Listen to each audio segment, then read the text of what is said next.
You all have the same last name? Yeah. Yeah. What's the last name? Jant. Jant. Jant. Jant. J-A-N-T. Oh, okay. Well, I guess we can start by you first to introduce yourself. Okay, I'm Symphony Jant. How old are you? I'm 18, about to turn 19. Okay. What about you? My name's Philip Jant. I'm 20, about to turn 21. All right. Philip Jant Sr., 47.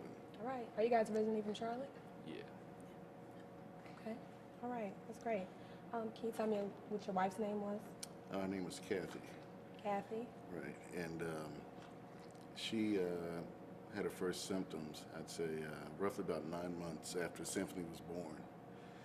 And when we went to the doctor initially, because she was so young, he didn't think it was anything serious. So he pretty much, told her it was post-pregnancy symptoms or whatnot. Right. And as time went on, she began to have more pain, more weight loss. Roughly about a year later, we went back, and he seemed a little concerned about it. They did the mammogram shortly after that biopsy, and it was pretty bad. And they went ahead and set up to have the mastectomy done. And Had she ever been to do a mammogram prior to? No, no. And at the time, this is like in '94, it really wasn't that common for someone so young to have that done because the odds were so much against, it being breast cancer at the time.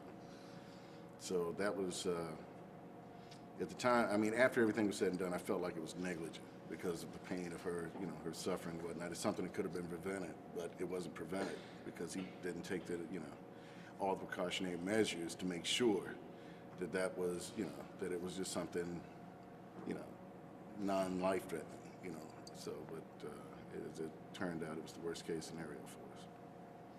How long did she battle with it before she passed? Let's see, she was diagnosed in '94. She passed away February 1st, 1999. So it was roughly about 6 years, 7 years, 6 years. It's a long time. Yeah, she was a tough lady though. And So how'd that affect your family? it, you know how we have September 11th, you look at life before September 11th and after September 11th, February 1st, 1999 is my September 11th. What about you guys? Well, I mean, it affected me. Like, I see everyone else with their moms and everything. And, I didn't really get that time or moment to spend with her like that. Like, graduation and, just growing up basically, because I was like 6.5 years old. So she didn't get to see me grow. That's how I feel. What about you? Well, I was 5 when she passed away, so I have no memories at all compared to him. And really, since I'm the girl, growing up without the mother in your life is kind of hard because you need the mother to show you how to be a lady and teach you about boys and things like that. So it was kind of hard. It's crazy. What do you miss most about her? Oh man, honestly, her smile. She had that personality that everyone liked. I mean, she was one of the most likable human beings. And a lot of times people will say this when someone was ill and they passed away, oh, they were great people. And sometimes that really wasn't the case. In this case, it really was the case. She was a great human being. And it only fits to the mold of the good die young because she was truly good. She was studying the ministry, studying to become a pastor. She was a great mom. I mean, you couldn't ask for a better one.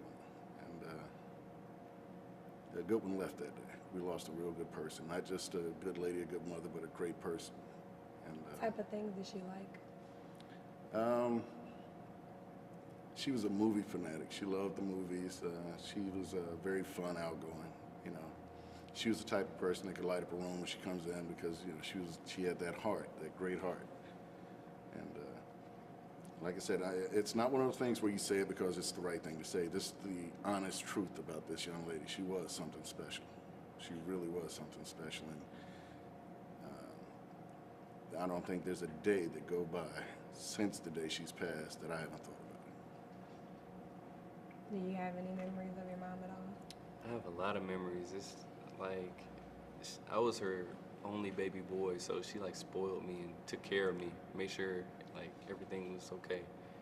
And so she spent a lot of time with me, Like I didn't have like any other like brother or anything, so she would always play toys with me and everything, just all of that. And she truly seemed like she was an angel to me, like the most perfect person in the world. You said you didn't really. I only have one memory for the most part, and it was when we was in the apartment that we were staying in, and she was basically on her hospital bed. And I remember reaching over and giving her a hug, and I seen that I hurt her.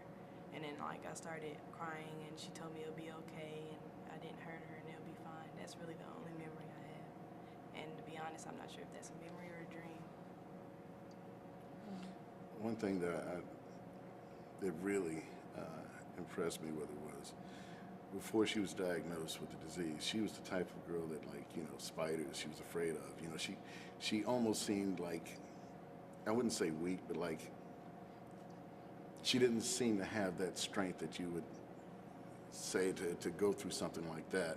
But once she was diagnosed with it, it seemed like another person showed up. Not once did she ever complain. I never even seen her cry throughout this whole thing, through the radiation, the chemotherapy. And I know she was going through excruciating pain, suffering. And then she's, was more concerned about the kids and their well-being more than anything else. And not once did I ever see any weakness. She was the strongest person I'd ever met. I mean, to this day. So as far as the breast cancer awareness, the events they have, the organizations they have, are you guys involved with any? I'm sorry, what was that again? Are you guys involved with any breast cancer organizations? Not as much as we should. Not as much as we should, but that's something that we've been discussing here lately, especially since you guys came to the picture, that we want to pick it up and try to get some things going to go towards breast cancer awareness. I was thinking about holding maybe a few other events here for the proceeds to go to breast cancer research or whatnot. We just got to come up with some ideas. And with good people like yourself and the crew, maybe we can all come together with some other ideas and keep it going. Anytime. Keep it going, because this means a lot. This means a lot to us. Is there anything else that you wanted to say about her? She can never be replaced. I have nothing on this finger because I can't get past it. I understand. What advice would you give to other women as far as Get your checkups, do your self-tests, get your mammograms. Don't take anything for granted, no matter how young you are. It's always best to be safe than sorry. This is a very dreadful disease, very painful disease. It not only hurts you, but the ones that are around you and love you. Thank you. I think we're good, guys. Thank y'all for doing the interview Thank you. for You're me. welcome. Thank you. Thank you. I really appreciate it.